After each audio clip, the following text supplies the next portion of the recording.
یہ radio Pakistan pod cost ہے۔ السلام علیکم سامعین ناظرین، ریڈیو پاکستان کے news and current affair channel کے ساتھ میں ہوں آپ کا میزبان مدثر حسین۔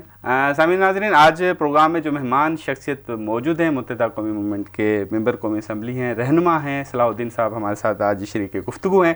ان کے ساتھ گفتگو کریں گے، ان کی سیاسی زندگی کے حوالے سے بات کریں گے، ان کے حلقے کے حوالے سے بات کریں گے اور موجودہ کچھ سیاسی صورتحال پر بھی بات کریں گے۔ بہت بہت شکریہ صلاح الدین صاحب، آپ نے اپنا قیمتی وقت دیا۔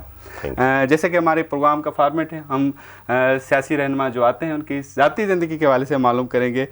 ایک لمبا طویل عرصہ آپ متحدہ قومی موومنٹ کے ساتھ منسلک رہے، ابھی بھی انہی کے ساتھ وابستہ ہیں۔ اپنے کچھ سیاسی زندگی کے علاوہ جو اپنی ذاتی زندگی اور سیاست کے آنے سے پہلے، کیا آپ طالب علمی کے دور سے ہی شوق تھا آپ کو سیاست میں؟ جی بالکل، میں جب کالج میں تھا تو اسی زمانے میں یہ جو طلبہ پولیٹکس ہے اس میں تھوڑا سا حصہ لیتا رہا، لیکن زیادہ نہیں۔ اس زمانے میں پھر ضیاء الحق کا دور تھا، پابندی لگ گئی طلبہ یونین پہ، تو بہرحال وہ تو سلسلہ آگے نہیں بڑھ سکا۔ لیکن بعد ازاں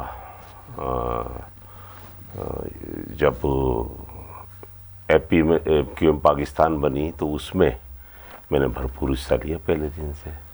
اچھا صلاح الدین صاحب، جیسے آپ نے بتایا کہ آپ طالب علمی کے دور سے سیاست میں تھوڑا سا وابستہ تھے، تو کراچی کی سیاست، سندھ کی جو سیاست ہے تھوڑی سی مختلف ہے، کوئی شہری علاقوں میں شمار ہوتا ہے کراچی کا، تو کیا ڈفرینٹ نظر آیا، کیا مطلب مختلف صورتحال نظر آئی بنسبت دیہی علاقوں کے، شہری علاقوں کے اس سیاست میں؟ اور آپ سمجھتے ہیں کہ ایک لانگ ٹرم، ایک طویل سیاست، ایک رجیم چلتی آئی سیاست میں، 2-3 پارٹیاں ایک وہاں پہ آپ لوگ ان ہوئے، تو یہ ایک نیا چینج تھا اس وقت؟ دیکھیں، پہلی بات تو میں یہ آپ کو بتاتا چلوں، میرا جس گھرانے سے تعلق ہے وہ کاروباری ہے، اور میرے فیملی میں کسی نے کبھی کوئی سیاست میں حصہ نہیں لیا، اور میرا بھی کوئی ایسا رجحان نہیں تھا، طالب علمی کے زمانے میں بھی رجحان نہیں تھا۔ میرے والد مجھے پڑھانا چاہتے تھے، مجھے کاروبار سے ہٹ کے چاہتے تھے کہ میں کوئی مطلب سیاستدان کے بجائے کاروبار میں زیادہ انٹرسٹ؟ ہماری زیادہ دلچسپی اسی میں رہی ہے، کاروبار میں، کہ میں گورنمنٹ جاب کروں، کوئی اچھی جگہ پہ جا کے کام کروں، کچھ سیکھوں۔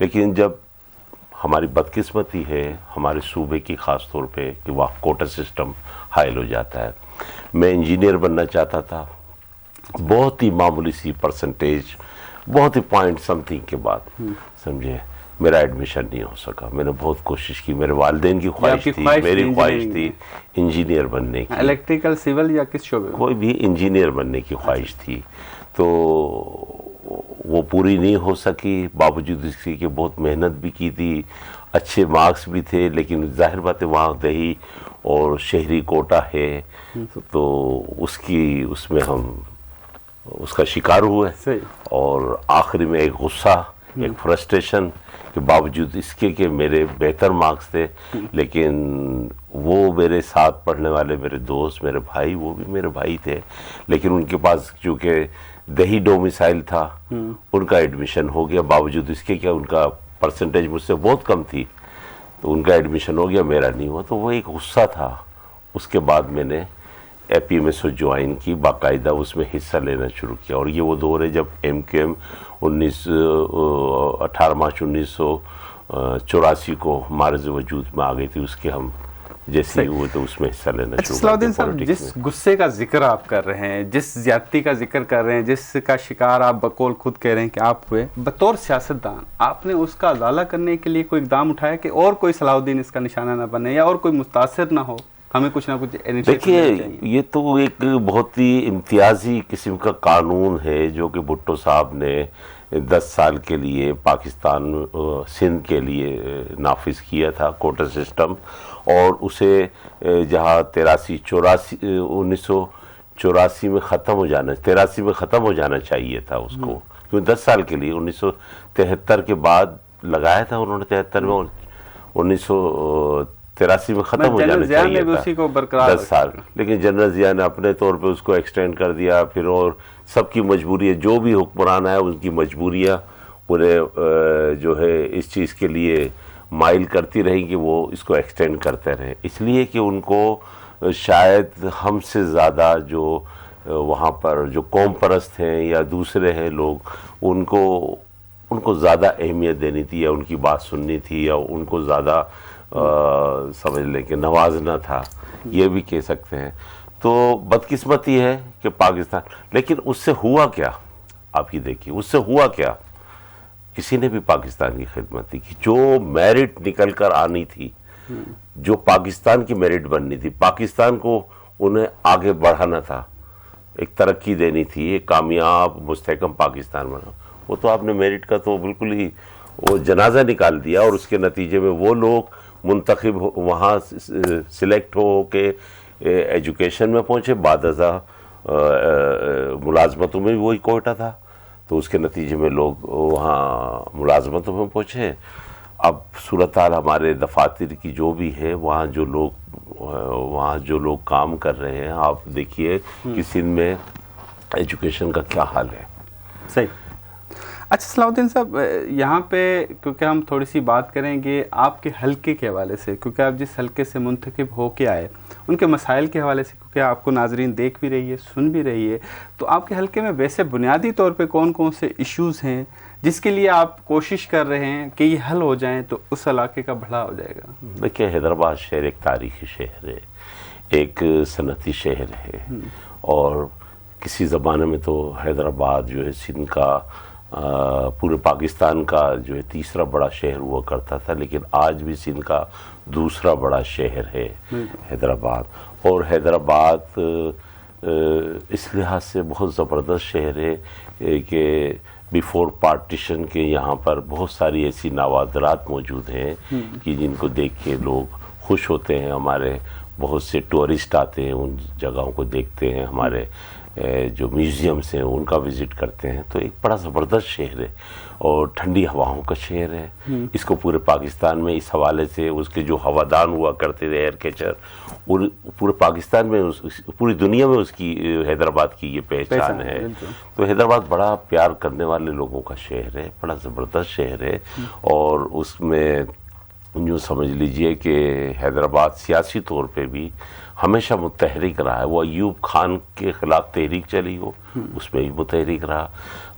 وہ اب ذوالفقار علی بھٹو صاحب کے خلاف جو 9 ستاروں والی جو تحریک تھی وہ چلی ہو، تو اس دوران بھی بڑا متحرک رہا. بعد ازاں MRD کی تحریک میں بھی، اور اس کے بعد جو مہاجر حقوق کی جب بات آئی حیدرآباد یا کراچی کے نوجوانوں کے حقوق کی یا مسائل کی بات آئی، تو اس کے لیے کراچی کے ساتھ ساتھ حیدرآباد ہراول دستے کے طور پہ، MQM کے قلعے کے طور پہ پہچانا جانے لگا.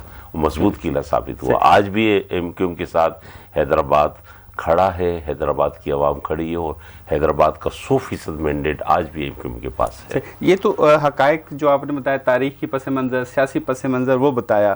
میرا یقینی طور پہ یہی سوال آپ سے ہوگا کہ ان کے ایشوز کے حوالے سے ہم تھوڑے حیدرآباد کے ایشوز تو سب سے بڑا ایشوز ہے ہماری سندھ حکومت، جن کی بنیادی ذمہ داری ہے، جو حیدرآباد کو، ہر صوبائی حکومت کی ذمہ داری ہوتی ہے کہ اپنے شہروں کو، اپنے دیہی علاقوں کو، اپنی عوام کو سنبھالے، ان کے مسائل حل کریں.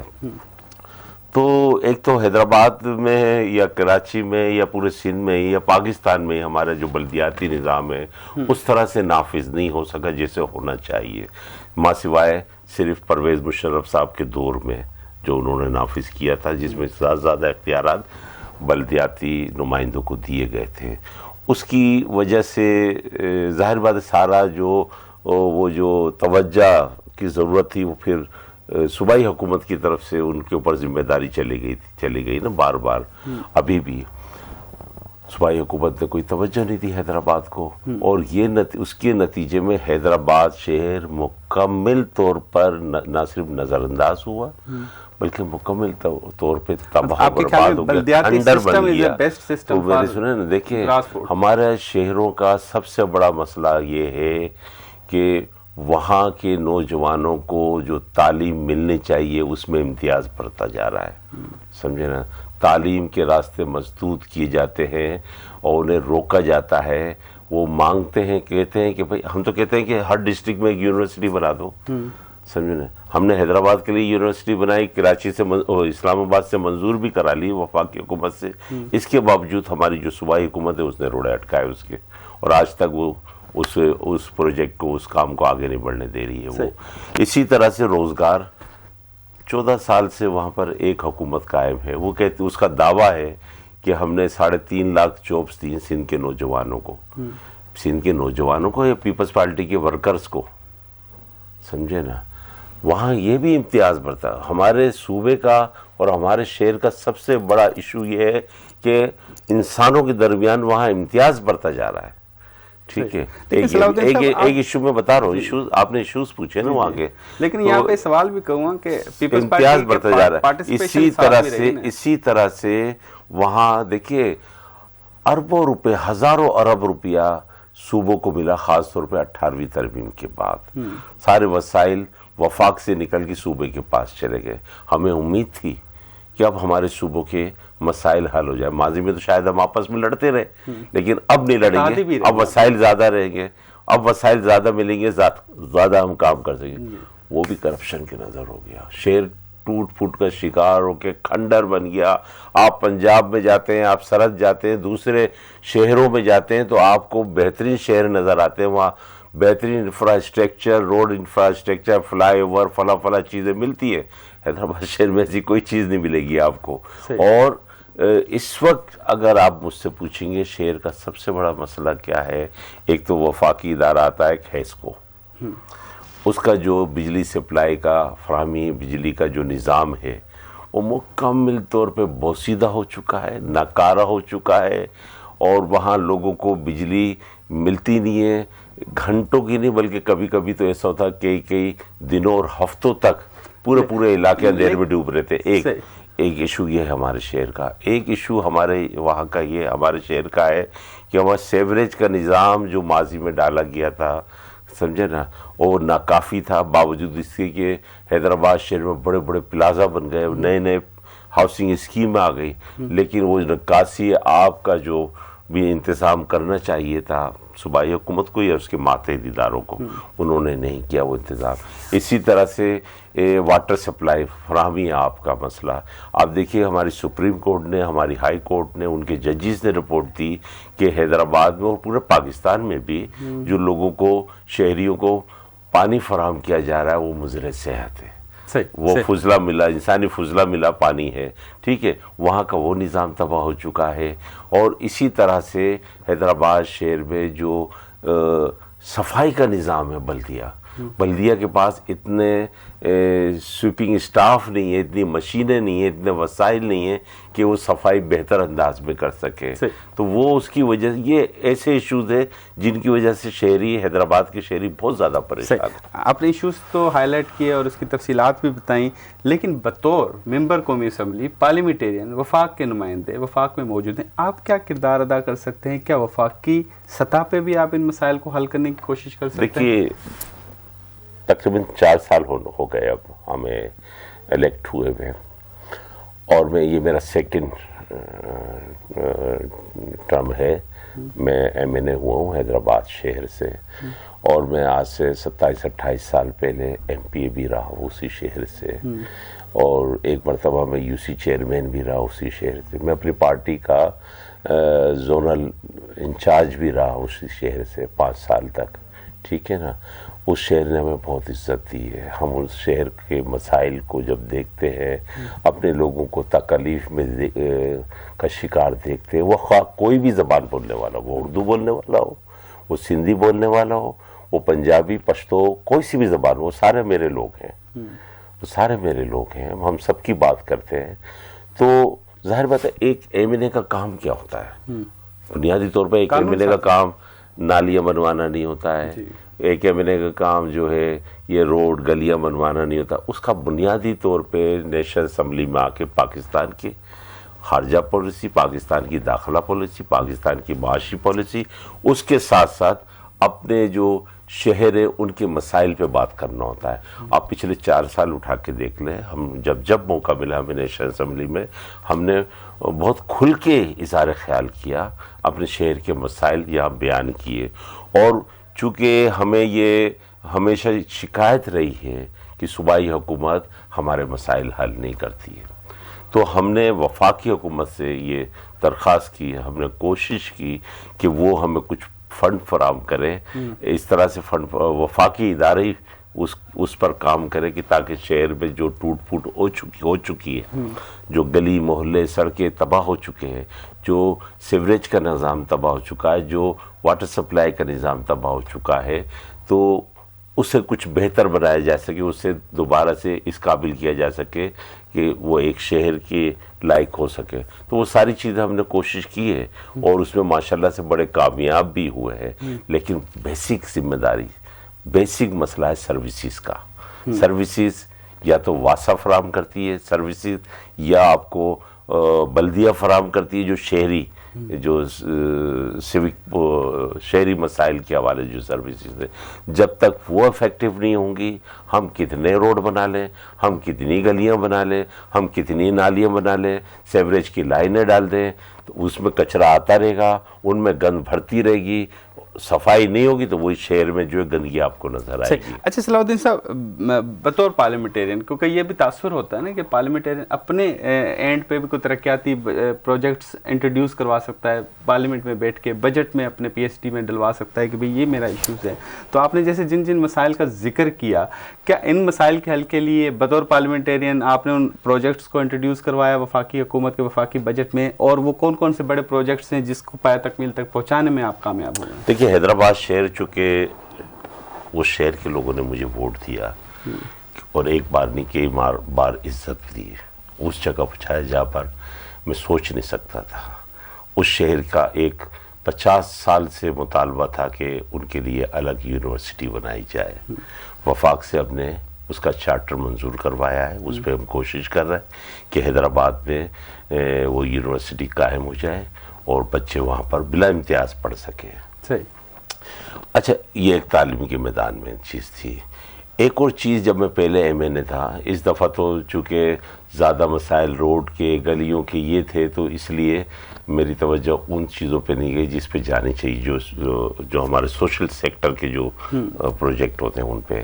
تو پھر ہم نے گلی محلوں پہ ان پہ سارے شہر کو بہتر کرنے کی کوشش کی. لیکن ماضی میں جب میں ایم این اے تھا پہلے، تو میں نے ایک ایسا کالج بنایا حیدرآباد شہر میں جس میں آج تقریباً 5 سے 6 ہزار بچیاں پڑھتی ہیں.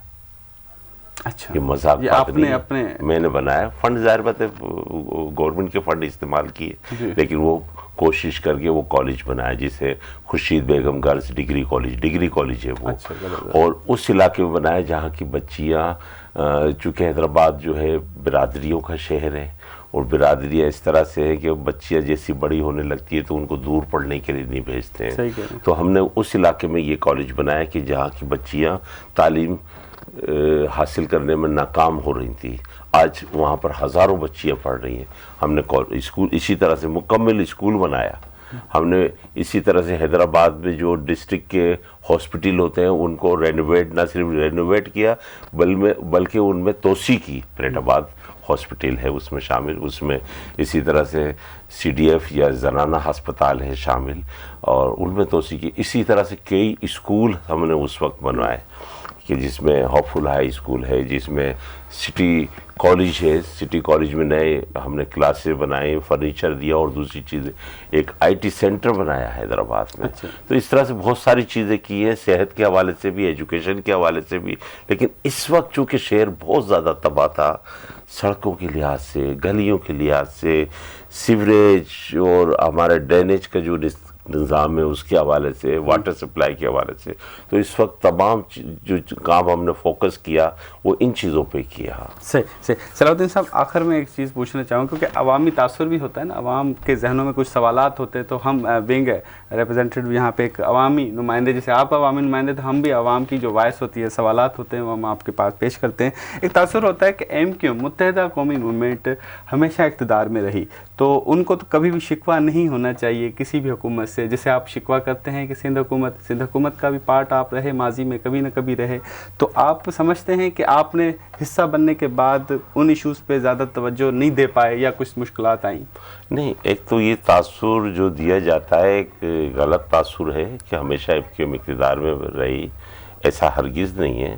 آپ دیکھ لیجیے اٹھا کے کہ بے نظیر جب 88 میں وزیر اعظم بنی تو چند مہینے بے نظیر بھٹو کے ساتھ ہم اقتدار میں رہی ہے. کیوں؟